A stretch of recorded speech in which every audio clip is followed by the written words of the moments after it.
Good morning, everybody. How many people actually remember that TV show on VH1, Behind the Music? Is anybody? Not very many. Millennials, no idea what you're missing out on. So we came up with this idea of Behind the Music just to be able to talk about some of these worship songs that we sing. Some of the songs that we sing each week, to be able to give you maybe some background to the song or why we sing the words of those songs that we do, and hopefully just to be able to make some of these worship songs a little bit more special, a little bit more meaningful when we sing them. And so today I chose the song that we sang today called I Am Who You Say I Am, and this is a song from the band Hillsong. And we've been doing this song for a couple months now. It's just this beautiful song about identity, and for some reason when we decided to do this, this was the first song that popped into my head, and so I want to look at what the words mean, what the song, when we sing it, what we're singing about, and in order to do that, in order to understand the song, we have to look at what they are singing about, why they wrote the song, and they wrote it from John chapter 8. This is a short kind of passage from Jesus that mainly deals with this idea of slavery. And while at the time when Jesus is talking about slavery, while the Israelites, where we find them, they weren't necessarily slaves in the context that we think of slaves. They were still living under Roman rule. The Romans came in, they took over their land. And so they weren't totally free.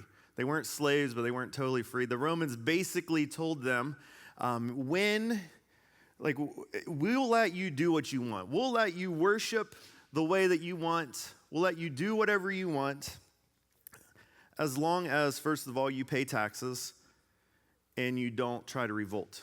You don't try to cause any kind of uprising. We'll be good. It seems pretty easy. You're like, oh, that's not that big of a deal. But when you look back at what that means to pay taxes, some scholars have estimates of all the way to 80%. 80% of their income was paid into taxes. And if you think about it, if you've ever wondered why there were so many poor people when Jesus was traveling around, why there were so many beggars, why there were so many sick, why there were so many lepers, it's because why they weren't necessarily slaves. They were living in a culture that they weren't able to thrive. And there were kind of these aspects that enslaved them, whether they knew it or not. The first one was the need to provide.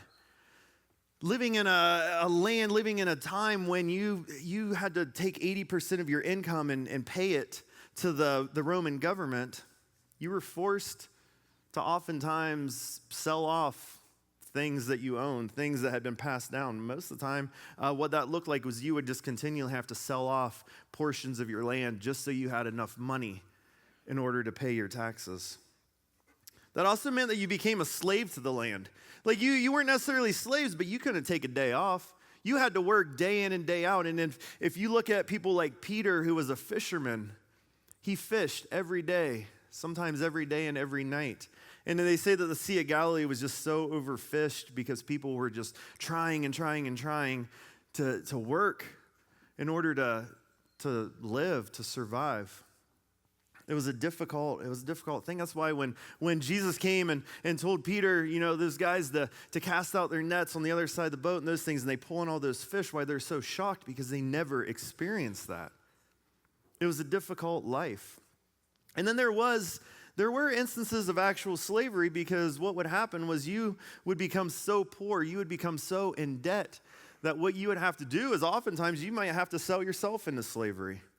You might owe someone so much money that you just have to sell yourself to them to go and to work for them for the next 10, 20, 30 years, maybe for the rest of your life. Or maybe you had to sell a kid into slavery. Maybe you had to sell a couple kids and say, sorry, you got to go work for them now. You got to go cook and clean for them. Maybe you have a preteen daughter that talks back every once in a while, and you're like, hey, I owe this guy some money. You're going to go cook and clean for them.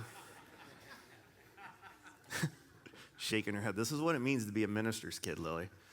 You should have learned from Reagan and Morgan and Briley and Brody. So John 8:32, he's talking to a people that understand slavery because they kind of have it, but at the same time, they don't understand. And he starts out in verse 32, and then he says, then you will know the truth, and the truth will set you free. And this is a saying, a phrase that we've heard so many times before, but I don't think we catch how offensive it is, because it really upset the people, the Jewish people he was talking to. It upset some of the Pharisees and the teachers of the law, because what he's saying is, if the truth will set you free, then that means that you're not free right now. It means if you're not free, that you're living as a slave. And so they answered him in 33, they said, but we're Abraham's descendants. We've never been slaves to anyone. How can you say that we shouldn't be free? Now, you don't have to be a Bible scholar to know that Abraham's descendants lived as slaves. The Jewish people were enslaved for over 400 years ago to the Egyptians. And then kind of now they're slaves to Rome, and I think Jesus probably just kind of rolled his eyes at them as they said that. But he's talking about a much deeper slavery. And he goes into it, and he says, very truly I tell you, he's saying honestly, everyone who sins is a slave to sin. Everyone who sins is a slave to sin. So that means everybody sins. So since everybody sins, then we're all slaves to sin. Now, when we say the word sin, I'm not really sure what image comes to mind, but I would dare to say that probably when we talk about sin up here on the stage, that what you start to think about is individual actions. I'm sure that you think of those individual actions that you have in your life that are bad. Okay, those bad behaviors, and yes, sin is bad behaviors, but Jesus is talking about a much deeper kind of sin. Because we like to, when we think of sin as bad behaviors, we're thinking them as external actions. But what Jesus is talking about here with sin, and when he talks about sin, he's talking about sin as an internal power. See, think about this. We're not sinners because we sin. It's not like you woke up today and you sinned and you're like, now I'm a sinner. Okay, we're not sinners because we sin. We sin because we are sinners. And that's one of those things you got to kind of think about a little bit. But we sin because of this internal power that is in us, because we have this thing inside of us that controls us, that enslaves us, that traps us. And so Jesus uses this imagery of slavery because it was something they were familiar with, to be able to show that you're all slaves. We're all slaves to sin. I watched the movie Harriet a couple weeks ago. This is a movie that just came out recently that showed, kind of went through the life of Harriet Tubman. And they do a really good job at just capturing the hopelessness of slavery. In the beginning of the movie, there was this agreement made from great-grandparents with the slave owners' grandparents, and to say, at this certain point, my family's to be set free. And they finally come to this point, and you can see the excitement in some of the people's faces that they're finally going to be set free from this slavery. And the slave master rips up the agreement and says, you guys are slaves. It doesn't work that way. And you just kind of experience, the movie does a great job at just showing the hopelessness of what it is to be a slave. And there, one of the actors, one of the characters had this line that God doesn't listen to the prayers of slaves. And just to show how hopeless of a situation slavery was. You see, sin, it enslaves us. Sin is something that you do. It's something other than yourself that controls you, that causes you to do these certain things. Something other than yourself that takes away your freedom. That's why we keep going back to those same things over and over again. Those individual bad behaviors that you're thinking that come to mind when we talk about sin. The power of sin that enslaves us, that's the reason why you find yourself going back. And I know that oftentimes what we do, we like to make excuses because we don't want to admit that we're enslaved to sin. And we say things like, well, I inherited that. That's a family thing. We all deal with that. I get that from, so-and-so, or that's just how I'm wired. That's how God created me. No, that's because whatever that thing is that you're doing, it controls you. That's your slave master.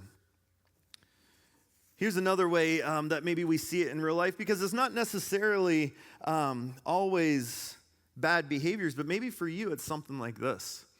Maybe for you, you find yourself thinking a lot of what other people's opinion of you is.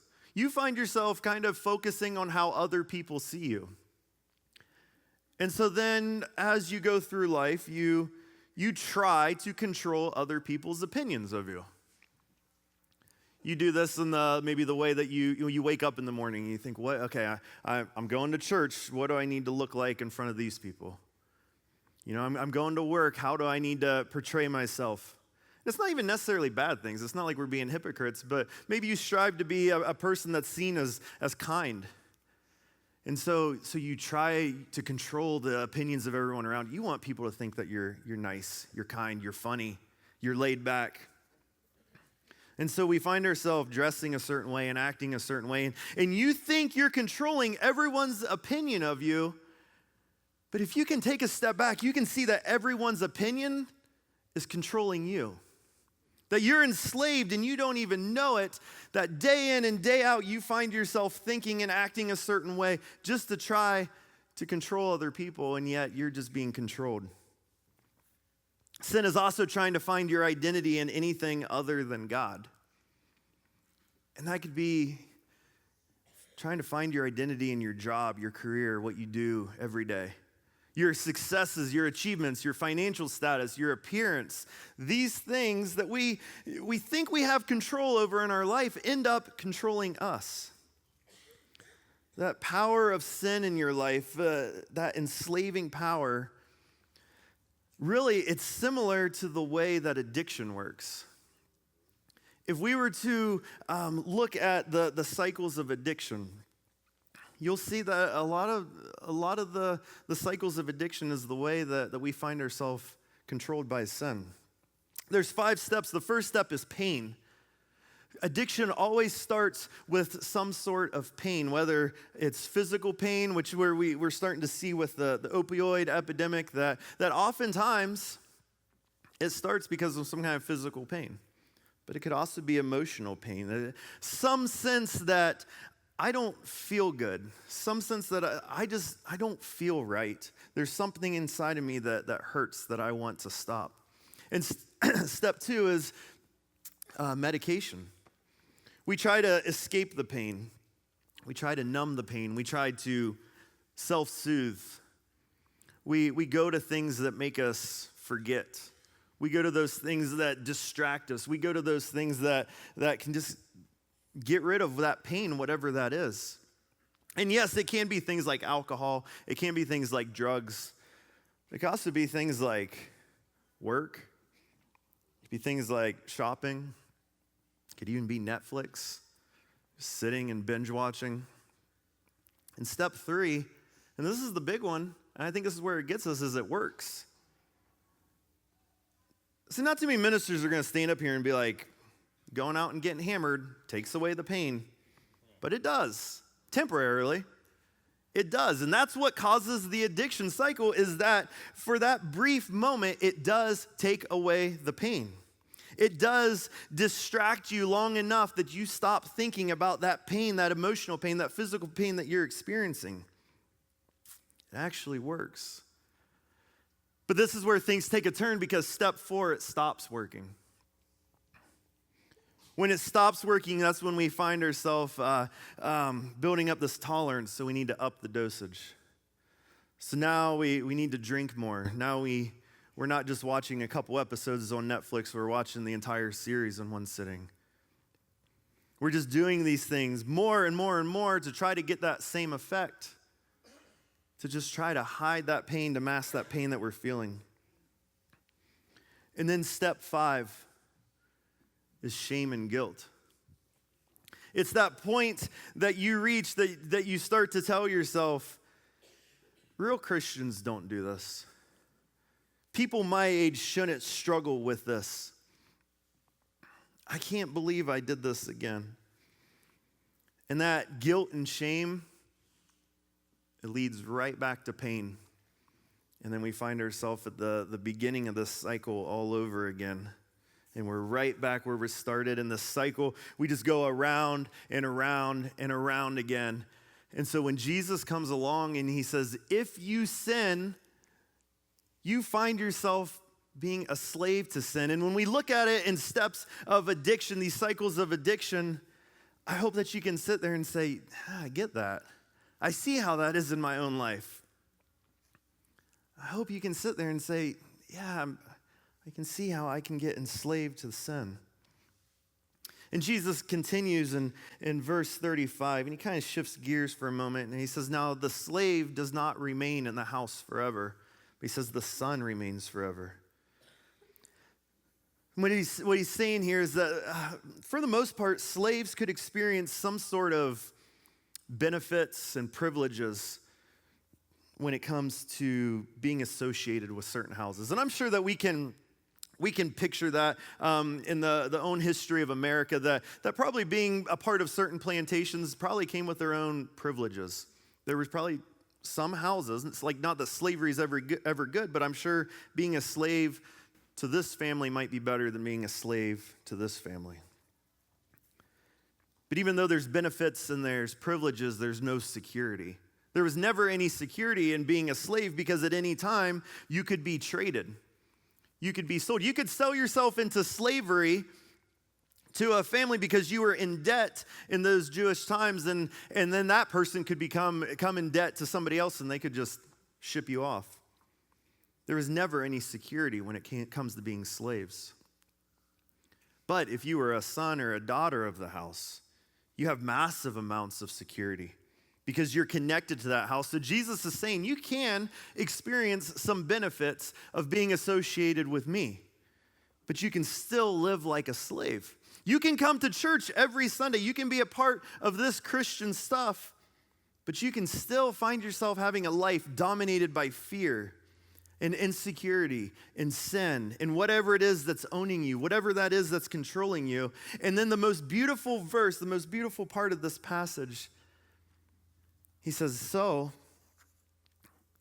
if the Son sets you free, then you will be free indeed. And that's where we get that lyric from that song that we sang, who the Son sets free is free indeed. The Greek word here is eleutheros, which means liberated. He says if the Son has liberated you from this slavery, then you're completely free.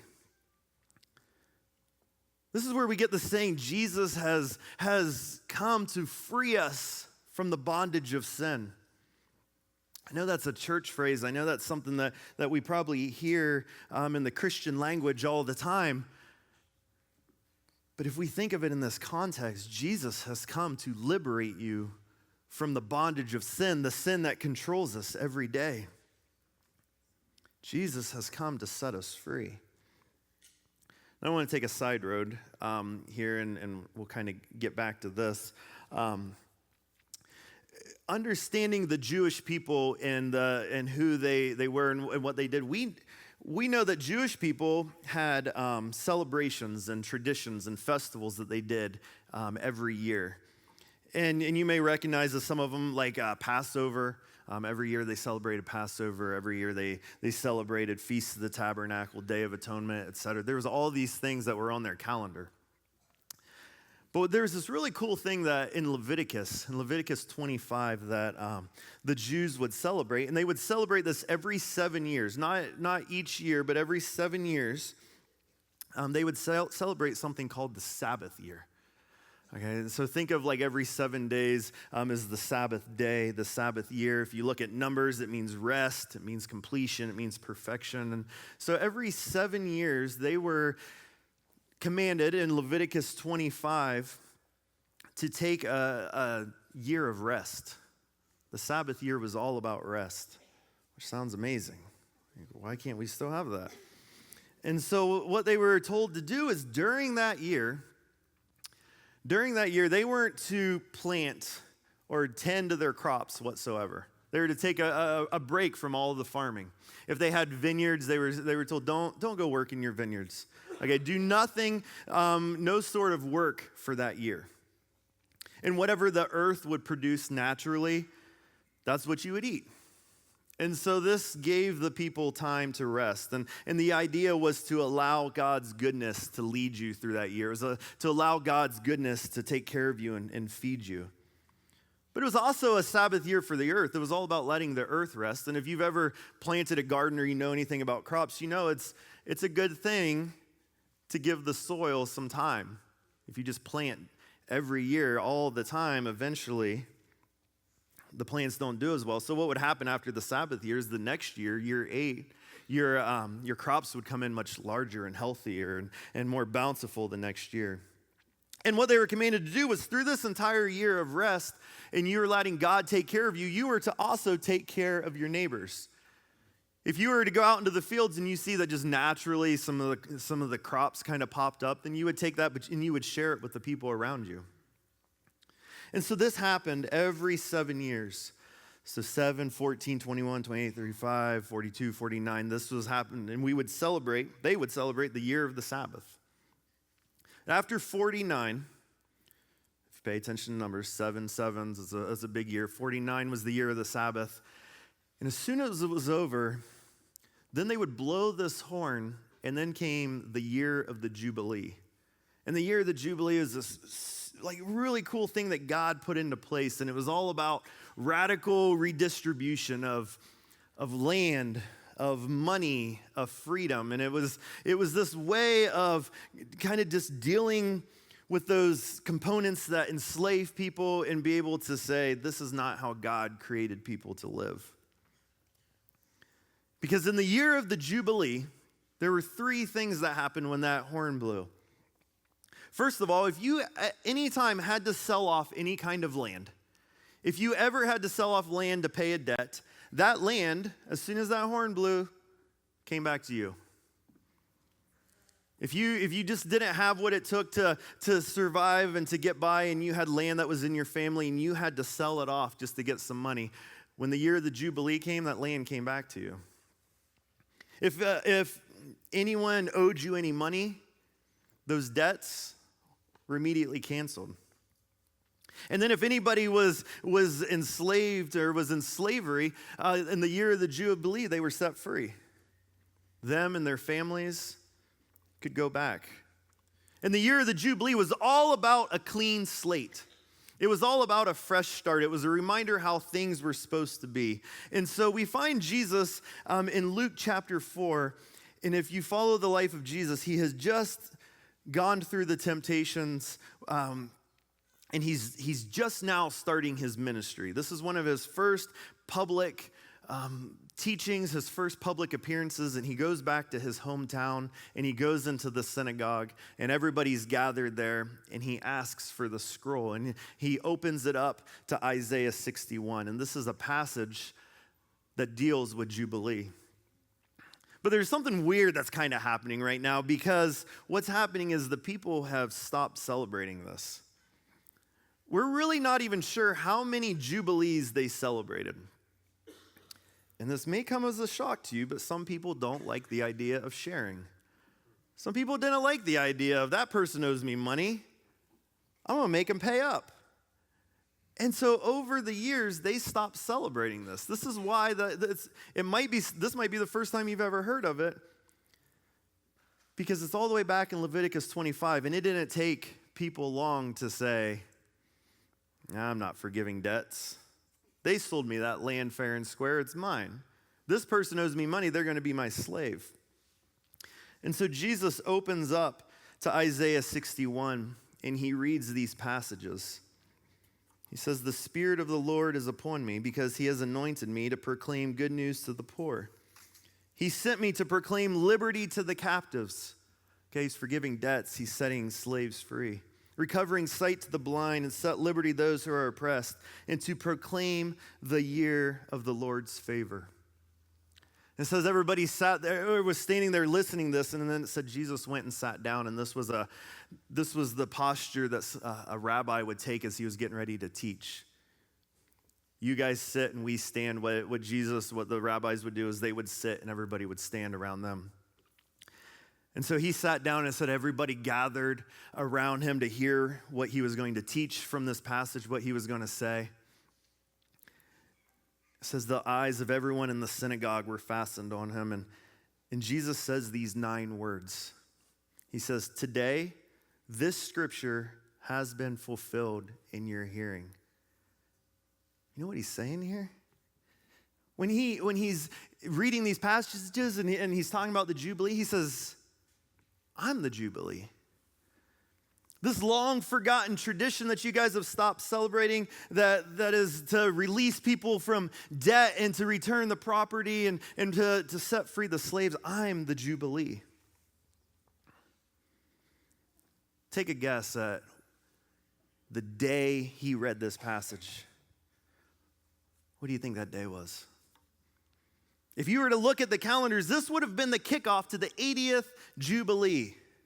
The day he stood up there and read this passage from Isaiah 61 was the day that the horn would have blown and they would have started to celebrate the Jubilee. I was curious to know what 80 meant in the Hebrew Scriptures. Because like I said, and I've been saying this, that numbers mean so much in the Bible. If you see a number, you got to wonder, why is that number there? The number 80, in Hebrew, it means freedom from oppression. So Jesus comes and he says, this that you just heard, this Jubilee, this is me. So how is Jesus the Jubilee? How does Jesus fall into these 3 categories? Well, the Jubilee was kicked off with the sound of a shofar, a trumpet, a ram's horn being blown. And it says as soon as that horn was blown, that all property that at that second was returned to its rightful owner.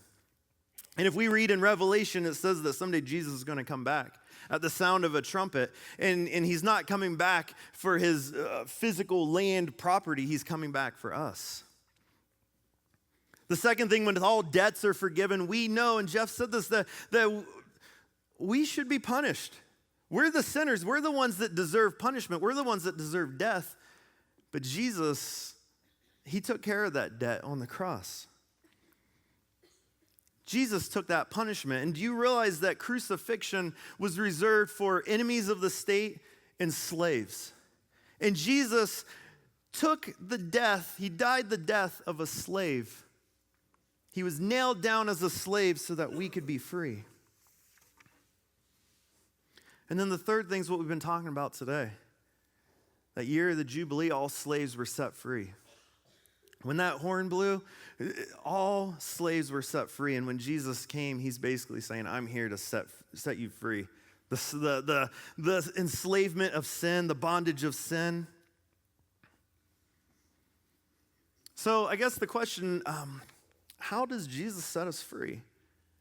What does this mean for us? And the best way I can demonstrate is through this movie. And I'd watched this, and this is a great movie, one of my favorite movies. And I remembered this passage. This is a movie called Blood Diamond, and it came out 2006. And the movie, it focuses on diamond traffickers in Africa. And there, in 2006, there was a huge slave industry in mining diamonds. But there's also this civil war going on, and through the civil war, the rebels were capturing children and using them as soldiers. And so this clip, we find ourselves near the end of the movie, one of the main characters, Solomon, one of the diamond miner slaves, he comes face to face with his son, who was captured and taken as a child soldier. So take a look at this.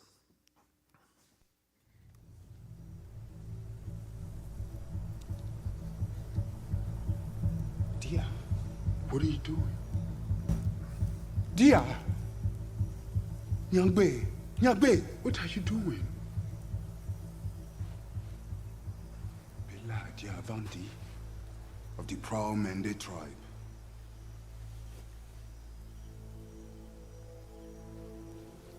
You are a good boy who loves soccer. on school. Your mother loves you so much. She waits by the fire making plantains and red palm oil stew with your sister Nyanda. And the new baby,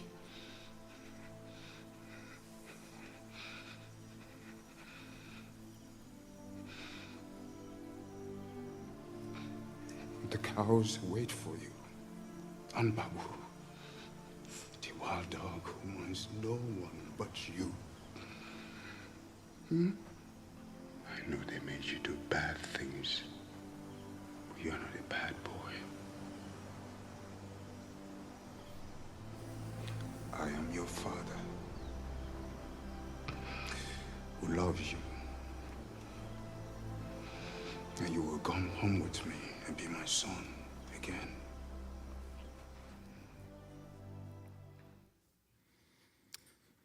So when you watch that, what is it that frees Dia?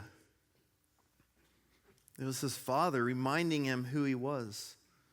It was the truth of who he was. It was his father's reminder breaking through the power of what was enslaving him. It was his father's reminder of who he was, his son, that broke through the guilt and the shame of what he had done before.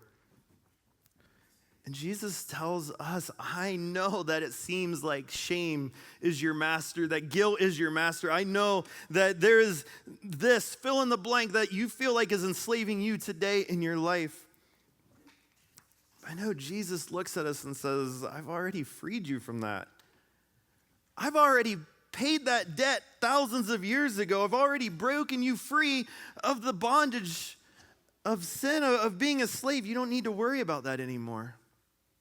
And I love that clip because I feel like Jesus looks at us and says, I am your father. I am your father and I love you. You are my child. Come home and be my daughter. Come home. Come home and be my son. Those are the words of Jesus. And those words are the things that break us free from the bondage of sin, that stuff that we feel like is controlling us day in and day out. Those are the words of Jesus. Just come home. You are my child. Stop focusing on what other people say you are. Those words that just linger and those words that have been told to us, and let go of that. Stop thinking of what other people say about you. Stop thinking what your guilt and shame and what they say you are. And just focus on what your Father says. That you are loved. You are chosen. You are forgiven, and you are my child. Because when we understand that truth, that is the truth that will set us free. I want to invite you to stand as we sing this song, and I want you to focus on these words. Let these words be a prayer to God for your own life, for that own stuff that you find yourself enslaved in. Let's sing this song. My senior year of college, this is one of the few classes I remember the most about college. And we had to take this class called Christ and Culture, and it was, most people waited till their senior year because it was so difficult. It was like the worst class you could take at Kentucky Christian College. And we signed up for it, and then the professor quit. And it was awesome because we got this new professor, and he completely changed what the class was about and how he taught it. And strangely enough, he, instead of talking about culture today, he talked about the culture of slavery.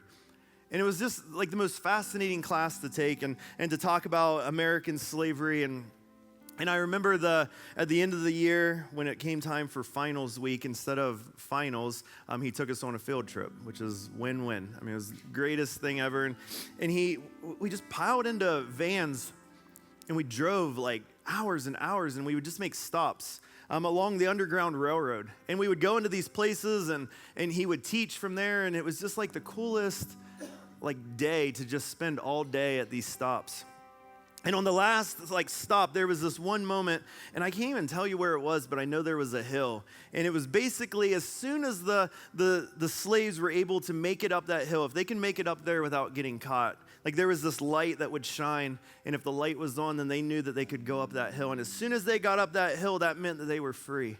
And what he did was, we kind of like broke off by ourselves as he was teaching, and he'd start sending people up, and it was just this like humbling, like sober, like this path, like what this path meant for so many people. And we all get to the top of the hill, and I remember him talking about Harriet Tubman. And he told us this quote, and I can't remember the exact words, but basically she had said, if I could have just convinced slaves that they were truly slaves, she's like, I could have freed thousands and thousands more. Her biggest struggle of trying to get these people to take this path was to convince them that they were slaves in the first place. She said so many people that she came in contact with was like, no, this is just how I'm going to live. And I still think about that quote, and I still think about that field trip, and I think about it as we stand up here week in and week out and preach, that so many times I feel like we're just trying to say, you're not created to live this way. You're not created to be enslaved to that thing that you're struggling with. That's not how God wants you to live. And I feel like if we could just convince you that you truly are slaves, then we could convince you how to be free of that, how to live free of that and experience God's love and grace. And if you're looking at your life saying, yeah, I truly am stuck. I am enslaved. Like I'm here every Sunday, but on Monday I'm back doing the same junk that I'm doing before, and I'm finding those cycles of addiction. Then come and talk to us, man. We want to be able to talk to you about the freedom that comes in knowing Jesus. I want to just pray for you guys today, and just know that there is hope. There is hope in Jesus, and there is a better way to live. God, we just come to you now just humbled. Just humbled by just knowing who you say we are. And God, I know that we get so mixed up in just what the world tells us and what our lives tell us and the shame and the guilt that we experience. God, just thank you for the reminder of who we truly are. God, help us to live like children of you, to be able to break free from this stuff that just pulls us down. God, I lift everybody up here. I lift up the ones that are struggling, and I just pray that we could all take a moment and step back and see the things that have enslaved us in our own life. And God, help us to just strive to be closer to you every day, to live like children of you. God, we thank you for your grace and your love that changes our life. Allow it to change us in the way that we live. In Jesus' name, amen.